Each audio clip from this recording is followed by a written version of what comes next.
Welcome back to She Said What, the podcast. Today I am here with the incredible Holly Sinclair. Welcome to the couch. Thanks, babe. I'm excited. We've got our audience. We have our live, this is our first live studio audience.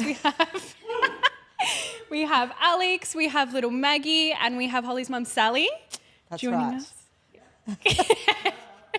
It's very exciting. So thank you so much for joining me. Thanks, babe. For those who don't know you, who are you and what do you do? I am Holly. I run a company called the Women's Series where I specialise in natural fertility for couples, like women and men. I guess the easiest way, or my elevator pitch would be I directly compete against IVF. So, yeah, that's me. I work in functional medicine and I've been doing it coming on, well, I was 17 when I started on the gym floor and I'm 36 this year. So however long that is. Almost 20 years. Wow. Yeah, so. Okay, I want to get into the competitiveness against IVF, but tell us a little bit more about your journey. So you said gym floor, so were you a personal trainer first? Yeah, I was a personal, so I started ironically in Fernwood. Classic. So, classic. Which, yeah, I hope they're still not doing the same things that they were doing back then, but they used to have this system where they would offer free breakfast. Interesting. And I would always do the morning shift and I'd have to set up the breakfast. And it was always those, those square boxes of cereal that you get in a pack of 8. Yes, and then the little holiday ones. The holiday ones, and you can open them. It was them with toast and fruit.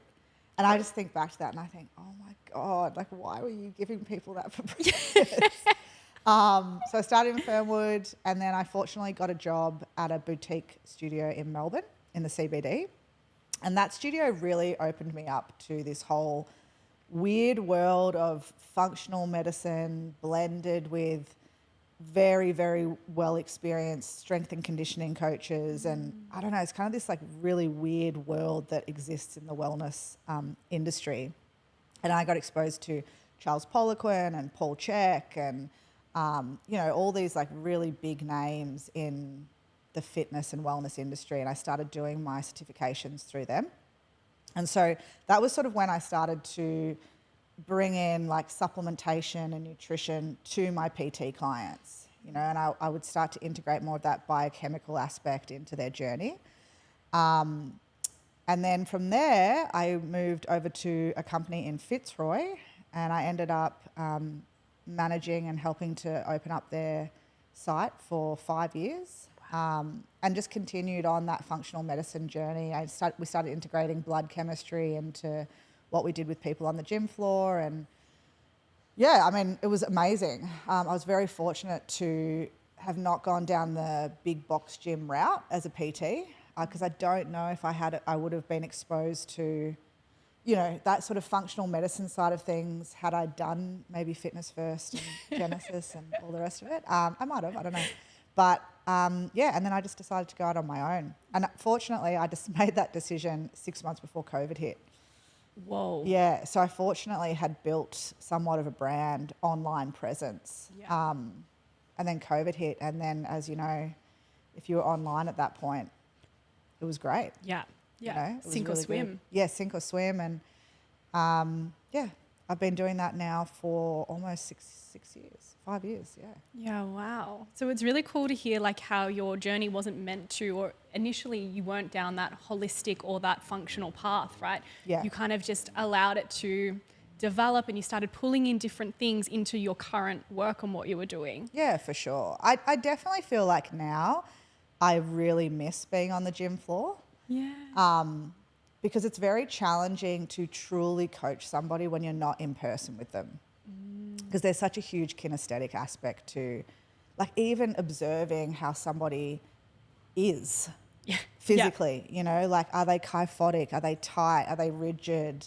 Are they constantly, moving all the time and touching themselves? And so that tells you a lot as a coach, like, oh, well, your nervous system is fucked, or you've got a magnesium deficiency, or you've got cortisol issues, or you know what I mean? Or, for example, I would help somebody squat and they would never be able to brace properly. And I would know that that's because they would have leaky gut issues.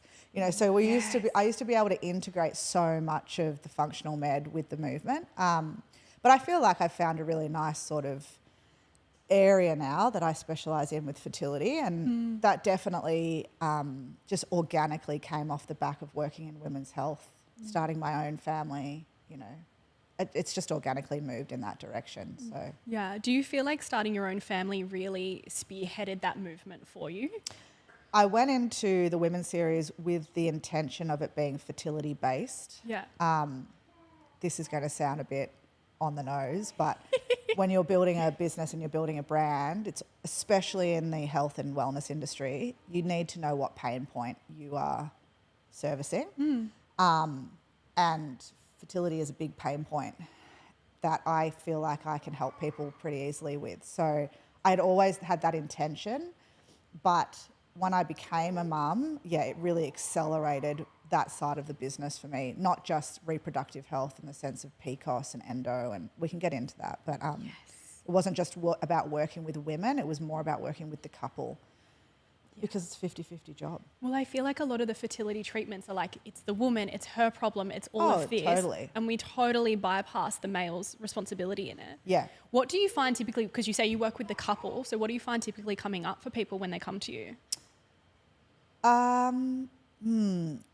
Most of the people who start with me have already been on a very long journey. I'd say 80% have already probably been through IVF, or they've been trying for 2, maybe 3 years. So what I see might not be the usual. Yeah. Yeah. I often see a lot of like relationship breakdown, or maybe not breakdown, but it's just become very sterile for them, and they've kind of lost the passion with one another because, you know, for 2 years now, it's like sex is just about having a baby, or It's transactional. it's transactional. It's, yeah. I'm ovulating quick, Yes. stick it in. Yes. That's a bit graphic. Sorry, Maggie. That's where you came from, Maggie. But yeah, so I see a lot of that, and part of what I do with couples is sort of open up those conversations with them. And you know, it's not my wheelhouse. It's usually where I handball to Nadia, you're a good friend. But I start that conversation with them. Like, and also a lot of the time, people are very focused on getting pregnant, but like, what does it mean to parent together? What is that going to look like for you? You know, have you had those bigger conversations around, do you want your wife to stay home with the baby? Do you want to go back to work? Do you want to go to childcare? Do you want to vaccinate? Do you not want to vaccinate? Like, have you had those conversations at all? And 9 times out of 10, they haven't. Isn't that like typically the first thing that you would discuss? You would think so. You would think so, but I feel like people just get so trapped in the like desire to conceive that that's all they're focusing on, which is fair enough. But I really truly believe in an esoteric element of conception, and I really think that everybody has their little like souls orbiting around them all the time, and it's just those babies are waiting for the right moment to come into the physical realm, and that right moment is very much determined by your deeper spiritual connection with your partner and your alignment with one another. And if there's misalignment, whether it be to vaccinate or not to vaccinate, or to stay at home or go back to work, whatever that misalignment is, or even like what type of parenting do you want to be? Do you want to be a disciplinarian, or do you want to be a contact parent? Do you want to do attachment parenting, like gentle parenting, like all of these sorts of things? I feel like, excuse the pun, but I feel like that will cock block you from having a baby. You know, if you don't have that alignment. So, and that's the whole thing with fertility. It's so multifaceted. And there's so many aspects that need to be considered when conception isn't happening easily. That is never considered through the Western model. Yeah. You know, that is like the cookiest cutter approach ever, right? It's like rinse and repeat. This is our methods. You take these drugs, then you do this, then we get your eggs, then we do. It's just like, there's no individualism. There's no room for, okay, well, where is this person at? How long has this person been on the journey? How old? Well, sorry, they do take into consideration age, but like, how long has the journey been going for? What's the actual health of this individual? Like all of that sort of stuff is not considered at all. Yeah. And I found that with my Crohn's journey as well. There was no discussion about my lifestyle or my stress levels or what I was eating or all the cocaine I was snorting over the weekend. Yeah. It was just, here's some drugs, this is how we deal with it. And I feel like that's similar for fertility. It's like, oh, you can't get pregnant? IVF. Yeah. Instead of like looking at the human as a whole being. Yeah. And I often say this to some people who, you know, might do a discovery call with me and they're still sort of on the fence of joining. Yeah. And they might make a comment like, oh, well, I'll go to my GP and I'll see what they say. Or my GP told me to come back in 6 months. And if in 6 months' time I'm still not pregnant, then they're going to do something then. And I say to them every time, all they have is IVF. I'm going to tell you right now, you go back to your GP in 6 months' time, they're going to direct you to IVF. That's literally it. There you go. I've already told you what they're going to do. Yeah. Save yourself the appointment. Yeah, like save yourself the appointment. Yeah. And look, I'm not necessarily against IVF either. I think it has its place, and I think it's absolutely phenomenal, amazing science, but it's extremely overused, and we don't know at the cost of what yet, because it's only been around for one generation, really, for 45 years, give or take 50 years. So what's the cost of having a baby through IVF? Not just your financial, but like health cost. Yeah. Like, so we're starting to see research that IVF babies are way more prone to autoimmune conditions, much higher rates of leukemia and childhood cancers, like much higher rates of skin conditions like eczema and psoriasis. So yeah, like what's the cost? We don't really know yet. That's so interesting. And I think a lot of that boils down to the fact, and this is going to sound a bit insensitive, but like you're kind of pushing against nature here Well, yeah. a little bit, you know? And Yeah. if nature's saying you and your hubby shouldn't have a baby right now, maybe don't have a baby right now. You know, like Yeah. maybe fix the limitation, fix what's causing that limitation, and then have your baby. Yeah. Don't just go straight into IVF and push against nature and then wonder why your kid's got all these health issues at 3 years old. Yeah. Well, the body knows. The body knows. Body always knows. Yeah. Even things like UTIs and stuff. Like I had a client who just kept sleeping with a toxic ex-boyfriend. She's like, I just keep getting UTIs. And I was like, that's interesting. Why do we think that is? Yeah. Right. Yeah. Your body knows. And I love what you said about allowing it to be nature's course. Yeah. And sometimes, yeah, it's like, okay, why can't we have a baby right now? Maybe I'm really overweight, or maybe I'm not looking after myself properly. Maybe we're actually not really aligned as parents and we need to dissolve these things or look at these things. And then it happens. Yeah. And also the stress of trying to conceive Yes. will stop someone conceiving. Well, it's 1 in 5 couples or babies. Someone needs to fact check me on that. But it's either 1 in 5 couples or 1 in 5 babies are born after the couple's already had an IVF baby. Why? Because, you know, if it was unexplained infertility and you couldn't get pregnant the first time, well, then why have you had an accidental natural pregnancy the second time? Yeah. Du-du-du-du-du. We need to add some like music into this. You know? Yeah. So, I mean, I think that speaks volumes to the stress part, because usually I would presume in that situation they've probably resigned to the fact that they were just going to have one, or, you know, they've taken that stress load off them because they've achieved the success of having a baby, and then it's like, oh, Here we go. here we go. We have just having 7 nice, kids. good sex without conditions, without sort of, you know, rigidity. Yeah. Oh, Pregnant again. yeah, because even the whole sex thing, it's like we know through the research that if you're having more climatic sex, so for example, if a woman orgasms, she has a much higher rate of conception because the cervix actually pulls down further and pulls the sperm up, right? And we know that if a male has like deep ejaculation and is very turned on during sex, it's more likely for conception because he pulls the strongest sperm from the deepest points of his testicles, right? So That's cool. there is science to back the fact that you don't want to be having like rigid, scheduled sex. These hands for me. Yeah, it's like, ironically. Yeah. And we know this intuitively. Yeah. And there's also research that shows if you have sex after an IVF transfer, you've got more success of conceiving because of the level of oxytocin that's Makes produced. sense. Yeah. So anyway, I don't know how I got into that. I love it though. That's so interesting. It's just like, oh, our bodies are actually doing things to make conception possible when we Yes. enjoy it and when we're living in alignment with that as well, and when we're not relying on super Western medicine to interact with nature and to like intercept it. Yeah. It's like, listen to your body. And look, the times that IVF is necessary and I think is amazing, it's like if you have structural abnormalities, if you have like actual blocked tubes from scarring, or you've had an ectopic pregnancy in the past and you've lost a tube, or whatever it might be, or you've got Asherman syndrome or something like that, IVF is amazing. If the male's had testicular torsion or retrograde ejaculation, or he's had like actual structural damage to the testes, IVF is amazing, you know.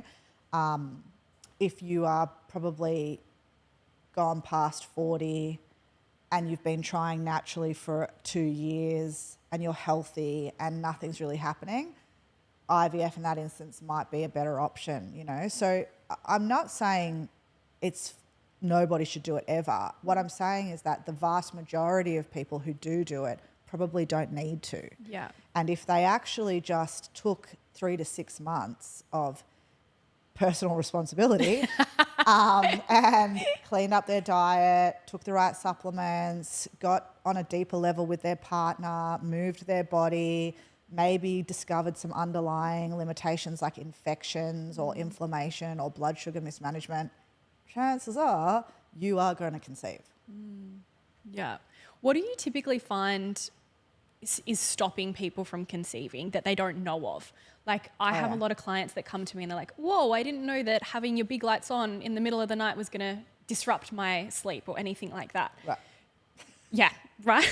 Okay. Do you find that people come in and they don't know that their things that they're doing are disrupting their hormones or are not keeping their fertility in check? Is that the right word? Well, I think the biggest thing first off is that most women don't actually understand their cycle at all. So Yes. there was a paper that was done, I don't know how long ago now, maybe 10 years ago, where they looked at couples who were going through IVF who had unexplained infertility. Yeah. And they asked these couples, have you been having sex at the right time? And like, let's say 90, I can't remember what the exact number is off the top of my head, but it was a very high amount of them said, yeah, like we're having sex at the right time, thanks. And then the researchers tracked them over the course of 6 months and only 13% were actually having sex at the right time.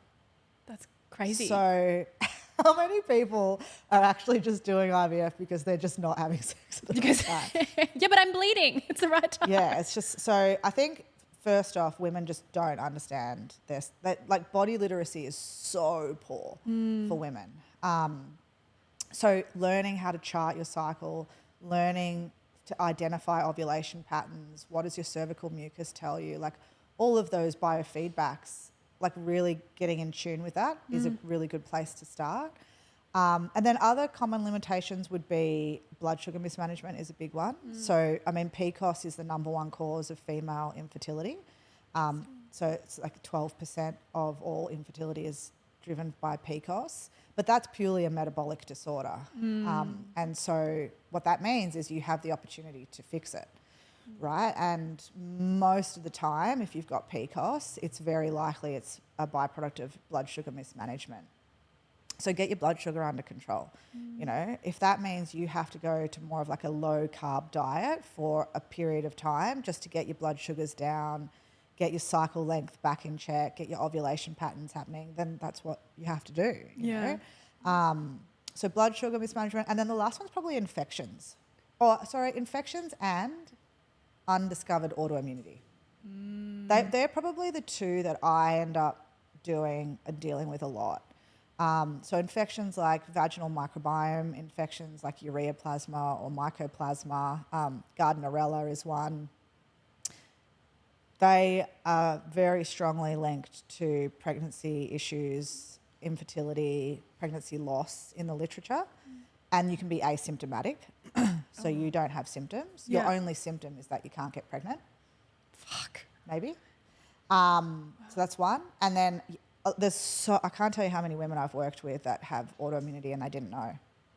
And it's just that they don't have symptoms or they just have masked the symptoms? No, they do have symptoms, but they're not really like obvious in the sense that, like, so with Crohn's, it's like, unless you're like shitting your pants every day, most people would be like, oh, I've just got gut issues. Yeah.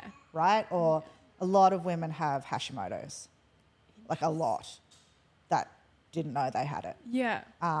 And you might see on their bloods that their TSH is quite low constantly. Like they're in range, but it might be low. like 0.7, 0.8 for years on end. Yeah.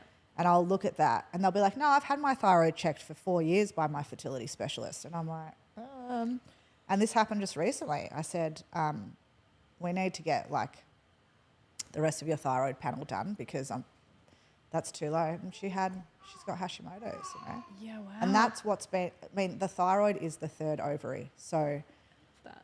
yeah, so it plays a really big role in reproductive health. And especially if you have underlying Hashimoto's, that can certainly impact pregnancy issues, pregnancy loss, and any autoimmunity in general, because it's just telling you you've got a really dysregulated immune system. And the thing is with conception is it's this weird dance between our immune system not getting rid of foreign DNA, which is the sperm, and creating life. So our immune system has to be in this weird sort of like, I'll fuck everything else up that comes in, but not this. that. You're coming with me. Yeah, you know, so if you have a dysregulated immune system going into it, or a hyperactive immune system, in the case of a vaginal infection, it's going to be challenging. Yeah. Yeah, so because the reproductive immune system is going to cause issues then. And this is where you see some women might have been tested for uterine natural killer cells. Not a lot of IVF clinics test for that. Some only very few fertility specialists do. And like a lot of the time you'll see very, very elevated natural killer cells in their uterus, which is basically causing them to constantly kill sperm. Yeah. So it's like, this is never going to happen. Yeah. Wow. Yeah. I love what you said about the thyroid being the third ovary, because there is such a big connection between the throat and the cervix. Okay. Oh, as yeah, well. yeah. True. Like spiritually? Metaphysically. Right. As well. Have you read the book Vagina by Dr. Yes, Naomi Wolf? best book ever. Because It is she honestly speaks the best about book. it. Oh, I can't remember. She says, this is me absolutely paraphrasing, Okay. but it's something to do with, she speaks about trigger warning rape and how it actually affects the woman's ability to think and the ability to speak because of the connection between the cervix and the throat and something in the brain, but I can't remember it now. But it's actually not just a physical act. Like it's a meridian line maybe, or? Potentially something there. Oh my God, we need another fact checker. Yeah. But there's actually a big connection, and this is where people who have like thyroid issues will have Cervix issues. cervix issues as well, or there's like the womb, and then when people don't, or especially when women, when they're not speaking their mind and they're not speaking their truth, their thyroid might be like underactive or overactive. And it's all connected in there as well. Yeah, and that's like the whole German new medicine approach, and you know, which is like that esoteric spiritual side of things that like it needs to be explored, especially if you're a couple where you are healthy. Like you've already seen a naturopath for 6 months and you're taking your supplements and you're lean and you know, you're charting your cycle and you're seeing clear ovulation. And if you're not getting pregnant, it's a spiritual blockage at that point. It's a baby block. Something is going on. Yeah. And that's always when I refer out to like people like Nadia, for example, because it's like you have an underlying nervous system dysregulation. Like something is getting in the way here. I can't test for it, you know. But yeah, that book is honestly probably the best book I've ever read. Yeah. When it comes to women's health. It's so good. Yeah. I'm going to put it in the Wolf's show, amazing. I'll put it in the show notes. Yeah, put it in the show notes. Yeah. I just bought her new book, The Pfizer Papers. Ooh, have you started it yet? Yeah, it's about this big. Vagina is like this thick as well. It's huge. What's it about? She's co-authored it. It's, I want to say, 30 published peer-reviewed papers on how the COVID vaccine is terrible. Let's just say that. That's right up my alley. That sounds great. Here we go. Bedtime book. Wow. Yeah, it's good. Because you speak a little bit about vaccines as well. Online? Look, I put up a question box last night actually, and every fucking time I put up a question box, hands down, I'll get like 10 to 20 people saying, what's your stance on vaccines? Did you vaccinate your kids? It's like, actually until Zuck has come out and said we're not censoring people, there's no way I'm talking about that on socials. Yeah. Like, yeah, I just thought there's no point. Yeah. Right? Because I'm happy to talk about it in this context and I'm not shy about my opinions, but that's my brand and that's how I get business. And if I get shut down, like... There goes your life. There goes my livelihood. Yeah. But maybe not now, thanks, right? Let's see. Yeah, no, I'm not... I guess I'm anti-vax. I guess that's what people would call me. Yeah. I'm just pro common sense. I had my friend Simon, he's like a chiropractor and like spiritual healer on, and he's very... Oh, you might know them, Simon and Jen Floriani. Oh, yeah. I don't know them personally, but I know them. Because they're big on fertility and... Jen's book's amazing. Yes. Yeah. Yes. I've been trying to get her on when she's not traveling and in Barcelona, and now they're going to Egypt and running retreats. But he says, like, we're not anti-vax. What did he say? Like something about being able to think for yourself. And that's all it is. Yeah. Right? I mean, if people need that polarity of pro and anti, then I guess I fall into the anti camp. Yeah. But, if you want to be that black and white about it. I mean, I feel like MSM have done an amazing, and the government have done an amazing job at stigmatising this word anti-vax. Yeah. You know, and like people instantly just think you're like some lunatic who... tinfoil hat. Has a tinfoil hat that lives in a cave somewhere. It's like... No, actually, I've just read information and made a conscious decision for my family. Yeah. You know? And I remember a girlfriend of mine who is quite pro-government, and that's fine, during COVID. And she got vaccinated and, you know, she was very much by the law. And I remember her saying to me, she goes... I don't have a problem with you not getting the COVID vax because I know you don't get any vaccines. She goes, this is you as a person. Like she goes, I've got a problem with the people smoking vapes and drinking, you know, tinnies and they're overweight who get their flu shot every year, but now all of a sudden they've got a problem with COVID vaccines. And I was like, look, to be fair, good point. You know, you got a lot of like loonies out there who all of a sudden took a stance. But the reason I'm mentioning that is like, this has been my thoughts way before COVID, you know? Like, I would never put anything like that in my body. The last time I ever got a vaccine was the Gardasil when I was probably 17 or 18. Yeah, wow. And I stopped after the second shot. Yeah. Thank God, because now they're being taken to trial in the US. So that's hectic. There's a great book called The HPV Vaccine on Trial. It's written by 2 lawyers, and it's terrifying what that vaccine's done to women. Like terrifying. Because this isn't a fact, but isn't there research to show that like the vaccines that we get typically as kids can lead to like autoimmune conditions and all of the things that women face daily? Yeah. Look, I don't think it's like you get a vaccine and then like boom, you've got Crohn's. Crohn's. Hashimoto's. Autism. Like PCOS. Yeah, like let's just, that is not what I think, okay? No. But I do think when you've got a baby who's born via IVF because both their parents have metabolic health issues, both their parents have poor microbiome, now you've artificially created a human under blue light in a petri dish. Like the whole thing's artificial. It's been C-sectioned out of you with forceps. So now the cranium's compressed. There's no microbiome. And then the first thing you do is within the first 5 minutes of its life is you shoot hepatitis B into it, loaded with aluminium. Then you shoot vitamin K into it.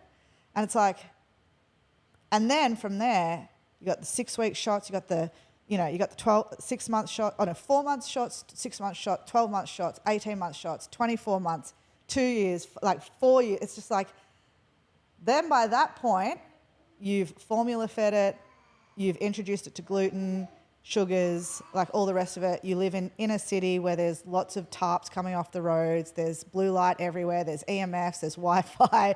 You go into childcare because you've got to go back to work, so now you've got attachment issues and there's brain inflammation. And then You give it a flu shot at 4, yeah, that's probably going to fucking tip it over the edge. That's stressing out. But do you know what I mean? So yeah. like, people need to understand it's the accumulative load.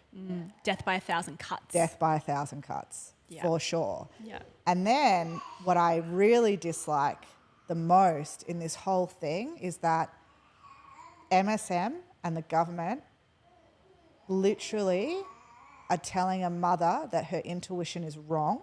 So the one thing that has allowed us to survive as a species is mother's intuition. 1,000,000 years ago, when we were cave people, women and men, it was the mother that said, maybe don't eat the baby. Maybe not. Maybe not Maybe tonight. don't eat the offspring, you know? It was the mother that would hear rustling in the middle of the night and protect her kin, right? So that has what has allowed us to literally survive as a species. And then you're going to turn around and say, no, you're wrong. Your intuition's wrong. That flu shot, I don't care if you said he was fine and then he got a shot and now he's not fine. It's got nothing to do with the vaccine. Yeah. Get fucked. Yeah. That's what I don't like. And it's fine if you are in a situation where that hasn't happened to you. That's totally fine. But this is the reality for so many people, is vaccine injuries for their children. And unfortunately, it's not something you can take back. Yeah. You know, you can do things to help like soften the blow with the inflammation and the immune dysregulation, but the damage has been done.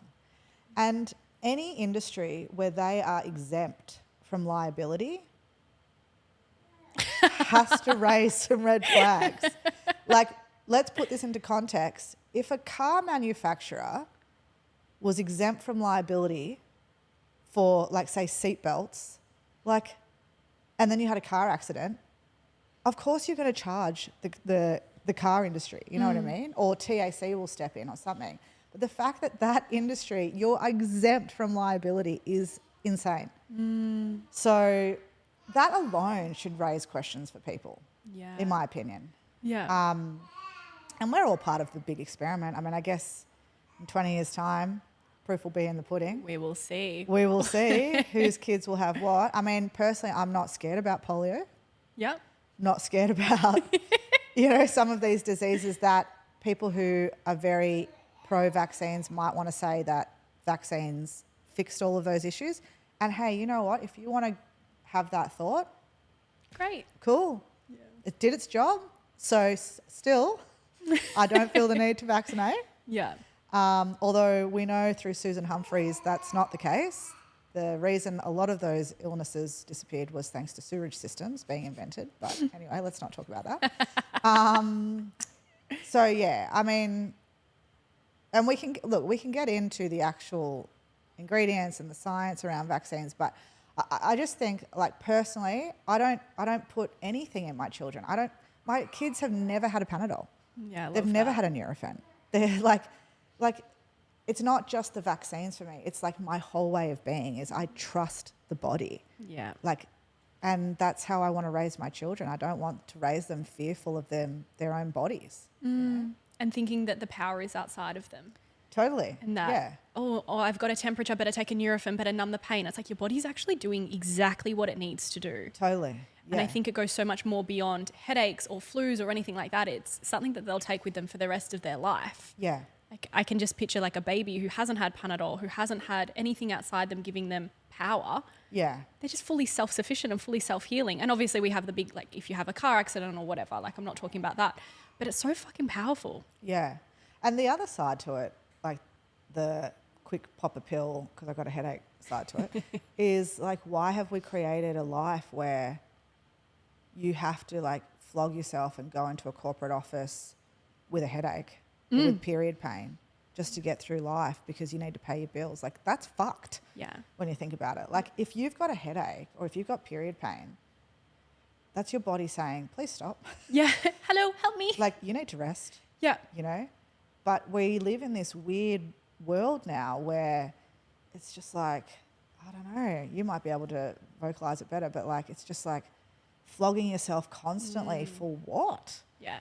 We're just like Band-Aid fixing it without actually asking, why do I have PCOS? Why do I have endometriosis? Why do I have a headache? Why is my eyesight going funny? Yeah. Like, why do I have anxiety every time I go to work? Yeah. Oh, better just have an anti-anxiety pill. Yes. It's like, let's look at the actual trigger behind why you feel like that and why your body is responding. Yeah. And again, that comes back to trust. Yeah. If you trust your body and you listen to it and you go, oh, okay, I am getting really bad period pain every month. Yeah. You're not just going to take I don't know what you take for period pain, ibuprofen. Yeah. You're going to actually listen to it and go, okay, maybe I need to look at something in my life. Yeah. And then the issue with that is that, see, every time you say something, keep going. So with pain specifically, you've also got to take into consideration the neurocircuitry of pain. So, like, let's use period pain as an example because that's a good one. If every cycle you are gearing up for the fact that you are going to be in pain, you're probably going to be in pain. Yes. So now it's like, are you actually in pain, or are your neurocircuitry pain receptors and pain pathways so primed by a sympathetic dominant nervous system because your perception is, oh, this is going to be fucked. This is going to be fucked. Yes. This is going to be fucked. You know? So it's like there's so many layers to that it's like, don't just take a Nurofen. You've like Pavlov's dogged yourself into period pain. Yes. That's fucking cool. Yeah. Like not cool, but like interesting how the body works, right? Yeah. So, and this is why when you have health issues, whether it's period pain, PCOS, infertility, whatever, you have to take a multifactorial holistic approach. Yeah. You can't just go to a GP and get a pill and be like, oh, fine. Yeah. And it's so, like, it's easier. I totally get it. Like it's so It is easier to a point. This is it, right? It's like it's the short-term gratification, right? Of like, okay, I'm getting rid of my period pain. I've dropped a Panadol and now I'm good. Right. It's like, what's the actual consequence of that leading up to it? Yeah. As we go on and on and on. And even in my head, I've just thought about like the pill, right? We all get put on the pill when we're like 15 years old. Yeah. I've taken a complete tangent, but we're going to go with it. Okay. Do you see a lot of repercussions of that? Oh, yeah. I actually clients? have a couple working with me at the moment. She got put on the pill at 15, never menstruated before the pill, or maybe menstruated once, like very short amount of menses. Got put on the pill at 15 and then came off the pill at 28 to try and have a baby. No menstruation. Nothing happened. And then she got to like maybe 30, started IVF because she wasn't menstruating, and then went through 14 rounds of IVF. 14? Yes. She's now 33, maybe 34. Hectic. And she's naturally cycling now, but it's very erratic. And she had unexplained infertility. And they're working with me because they're just like, it's not working, IVF. And I said to her, listen, honestly, based off like that medical history, the issue is that you've never had a normal cycle. Yeah. Like, so we need to sort that out. Yeah.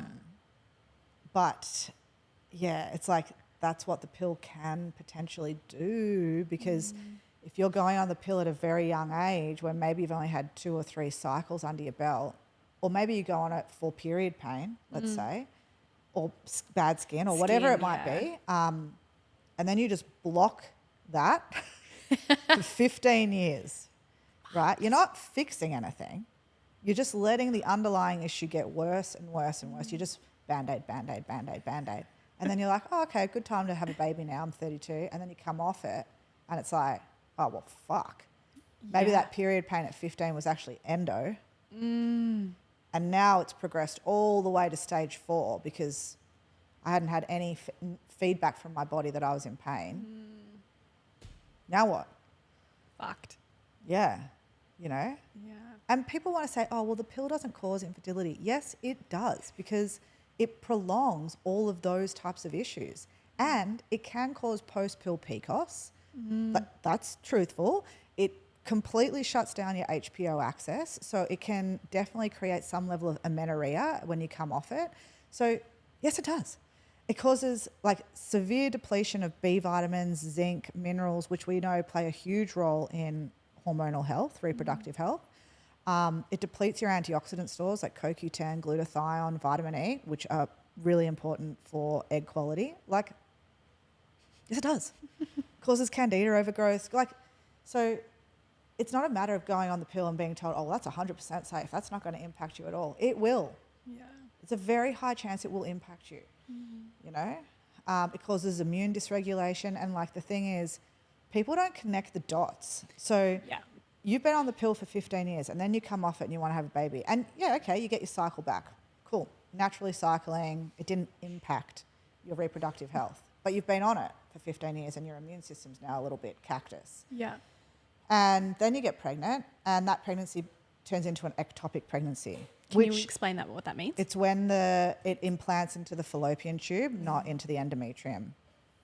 I'm going to have to feed her. Cool. Now? Maggie, do you want to? Yeah. I'll just keep talking. Yeah. Keep going. This is a first. We've got a live studio and a live breastfeeding. And it's totally on brand for what we're talking about too. 1 second.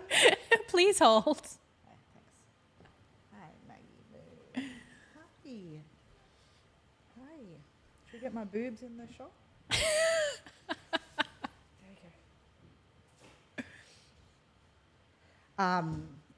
So there has high chance of ectopic pregnancy. Yeah, so ectopic pregnancy happens, let's say. And everyone likes to say, oh, so random. Just random. Just didn't implant in the right place. Yeah. Random. No, they're actually not. We know that they're associated with immune dysregulation, ectopic pregnancies, especially sperm immune issues, but also underlying immune issues of the womb. So it's like, did the pill cause immune destruction there? Yeah. I don't know. Or was it just this random thing? Yeah, or was it random? Yeah. Yeah. So I just think, like, everything has consequences, you know. Yeah. If you're lucky and you don't have to deal with some of those consequences, great. Yeah. But a lot of people aren't lucky and they do have to deal with those consequences. Yeah. Are you right there, miss? Hello. She's like, I've got a lot to say about this topic, actually. I like what you said about connecting the dots, because that's what it is for a lot of people. It's not just, okay, you're on the pill for 15 years. Okay, now you have Crohn's disease, Hashimoto's. Okay, now you're struggling to conceive. Now you're having gut issues. It's like there's actually a huge connection between everything. Yeah. Everything that you're doing, everything that you've done in your past. And whilst you might be that person that's like, I'm fine. It's like, but are you? I love the I'm fines. I'm fine. Everything's fine.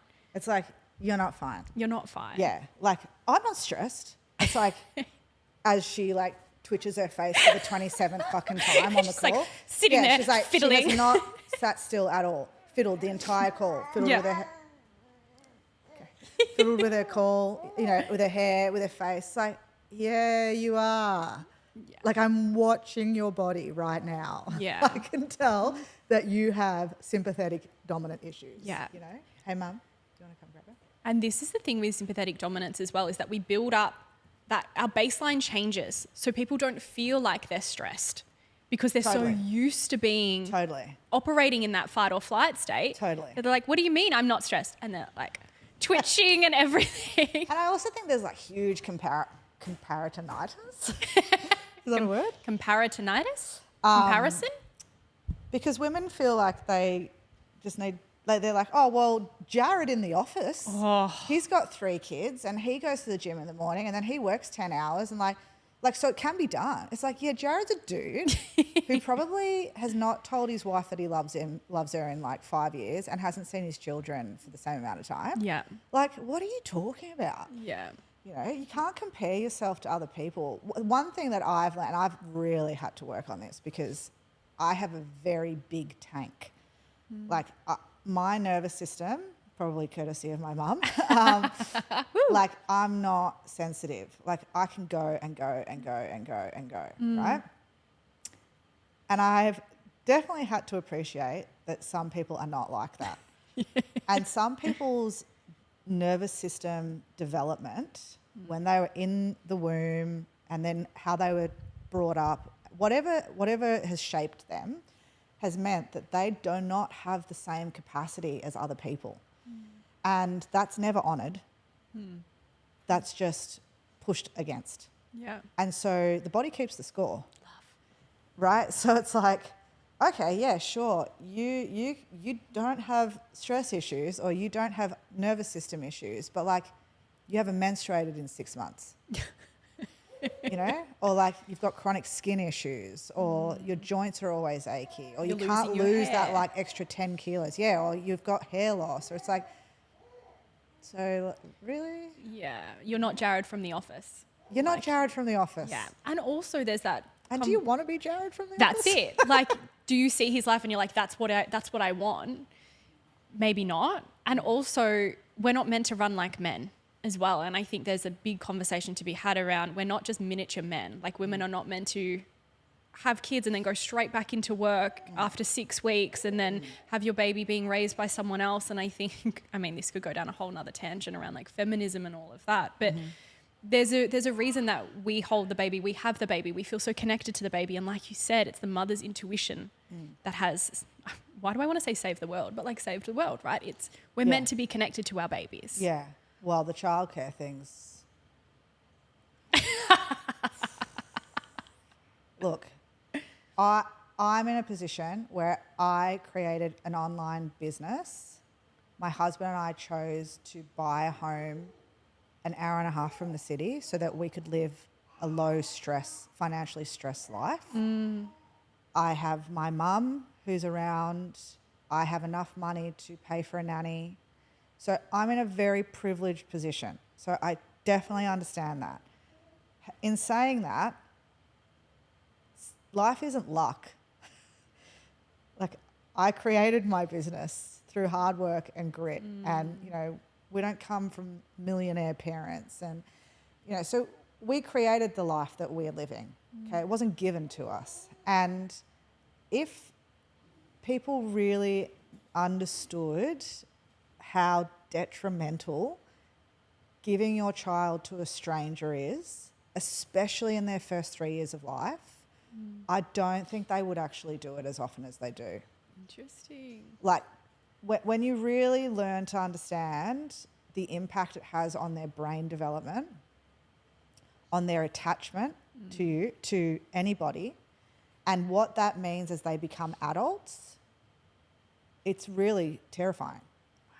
And, you know, Erica Commissar is the big name in this space. And anybody who wants to understand it better, go and read her books and listen to her podcast, because she's got a PhD in all of this about and understanding the issue that childcare poses on women and on children. But yeah, like it's really impactful to kids' brains. So if you are in a position where, yeah, maybe you can't go to a restaurant every weekend for a year, but you are then able to stay home, or you could at least go to a part-time job for the year at least, do it.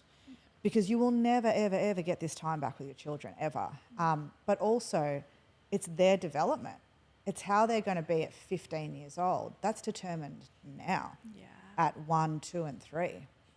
You know, you're creating those like secure attachments with them so that they can go out in the world as an adult and be, you know, healthy and not have anxiety and not have depression and, you know, all of these neurodivergent fucking things that are popping up, you know, ADHD and autism and all the rest of it. It's like, you know, Erica talks about research that's done on kids in childcare, and like the research is clear. Like, for children who are in childcare the most amount of time, they have the highest amounts of ADHD and OCD in later years. Interesting. Yeah. So because it impacts you at a brain level, being away from your parents for such long periods of time. So, but I don't necessarily think it's the fault of parents. It's just the fault of society. Yeah, it's actually on such a macro level. Massive. It's not, don't send your kids to daycare. It's like, why do we actually live in a society when we have to? Absolutely nuked the traditional family. Which is part of it. But in saying that, it's like, I was raised by a very successful entrepreneur mother who was a CEO, and like, so I don't think we need to go back to like women in the kitchen era. That's not what I'm saying. Churning milk. When I say traditional family, but it's like women still need those opportunities, and like I think that's amazing, and I'm living that opportunity, right? I run my own business, but I don't know. Does it come down to then passion, purpose and stress? This is me I think so. I've got a girlfriend who she was asked to go back to work by her partner. Had to put the kid in daycare because that's the only option. They didn't have any kinship, like mum's a kinship carer for us. Didn't have any kinship care, and he's not vaccinated, the kid, so they don't get the subsidies. So she earns $12 a day. Cool. She's stressed out of her mind. Great. Because she's got to get up, train, take the kid to childcare, get home at 4 p.m, pick him up, go back home, wash, laundry, clean the house, do the dinner, put him to bed. Why are you doing that? Why are you doing that? Why the fuck are you doing that? Yeah, nah. Oh, because, everyone says I should have gone back to work. It's like, what? It's a full-time job in Nobody itself. thinks less of you for staying home. Well, that's part of the society thing as well, right? It's like you should Totally. be going back to work after a year or after 6 months. Yeah, I know. It's fucked. It's so fucked. And I look at my friends now who, most of them are either Italian or Greek, who had their mum at home with them their whole life. It's a totally different dynamic to the ones who had parents back in the workforce, from day dot. Yeah. Just in terms of like how they are now with their family, like they're close and they're connected, and the ones that maybe had parents go straight back into work, or single mums who didn't have the opportunity to not go back into work, and it plays out in different ways as you become an adult, for sure. And then how you then parent your own children, and so the cycle continues. And it's just, I'm like, that's just a full ripple effect. Yeah. Isn't it? But cool that you can see, like, from your own upbringing with your mum, that she was like that CEO entrepreneur, and how that affected you, and then how you've gone down a different route for your kids. Yeah. But it's still all connected to, like, and this might be wrong, but like the woman doing what she wants to do, she doesn't seem as stressed, or she doesn't seem like she's doing things from force. Yeah, that's right. I think that's what's probably most important. Yeah. It's choice. It's the choice of it. I do think, does she want more milk? She's back. I do think, like, if you're not working, because maybe you're fortunate enough, you're in a relationship where your partner can provide financially. Yeah. I know some of these women. And then you still put your kid in childcare. That's a bit weird to me. That tells me more about you and your own mental health than anything else. Yes. In, like, what's going on there? Yeah. Yeah. For you to not want to be around your child in those young formative years when you have the opportunity to be around your child is a bit strange to me. Yeah. I get it if it's maybe one day a week because you want a day where you can just like go do the grocery shopping and like get shit done. Yeah. And not have like, toddlers are like mini assassins. This psychopath just like screaming at you for 6 hours straight. That I get. But like to not be working and then to put your child in care for 4 or 5 days, that's something's going on there mental health wise for you as a woman. Yeah. Because biologically we are designed to be with them. Yeah. All the time. Up until what, the age of like 4 or 5? Yeah. I've just made that up. Yeah. Most of the research says the first 3 years are the most important developmentally. Yeah. And how you shape them in those first 3 years basically sets them up for the rest of their life. Yeah. But is it Jehovah's Witness? What's that famous, Mum might know this, what's that famous pressure. Religious saying where it's like, show me a boy at the age of 7 and I'll show you, the Jesuits. Do you remember the saying? Show me a boy at the age of 7 and I'll show you a man. Or it's something to that effect, right? And so we know, like, even in old scriptures, they know that the first 3 maybe to 7 years of life, Bruce Lipton talks about the first 7 years of life, they're kind of in this like hypnotic state. Well, they're in the different brainwave state. They're literal sponges up until 7. Totally. So they're very impressionable. And whatever happens in that time period sets them up. You know what I mean? Yeah. And of course you're going to have outliers. Yes. I'm not saying like, if you had the most amazing attachment style parents who were gentle but also were free-willed and let you do what your own thing. Like, I'm not saying you're not going to be fucked up. Yeah. Well, because you might be. Yeah. But what the research suggests is those people are less likely to have chronic health issues, less likely to have way less likely to have mental health issues Yeah. than those who are stuck in care and detached from their parents. Yeah. Yeah. What's going on, Missy Moo?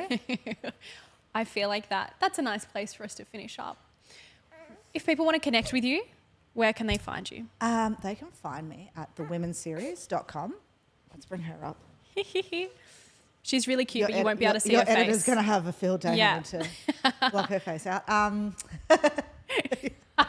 Oh, her? It's me. Oh, sorry. They can find me at thewomensseries.com or at the Women's Series on Instagram. And I've got a new business launching this year called the Lab Series. Tell us about that. It's a private lab website. Ooh, for what? So you'll be able to order all of your own labs. Cool. Yeah, fuck the doctors. Fuck the doctors. Heard it here first. If my mission statement could be fuck the doctors, it would be. But my brand manager was like, oh, I don't know. I don't know if that's great for SEO reach and all the rest of it. So our slogan is own your health, own your results. I love that. Thank you so much. This has been such a good conversation. Pleasure. Thanks for having me. If you love this episode, don't forget to share it with someone that you love and rate it 5 stars.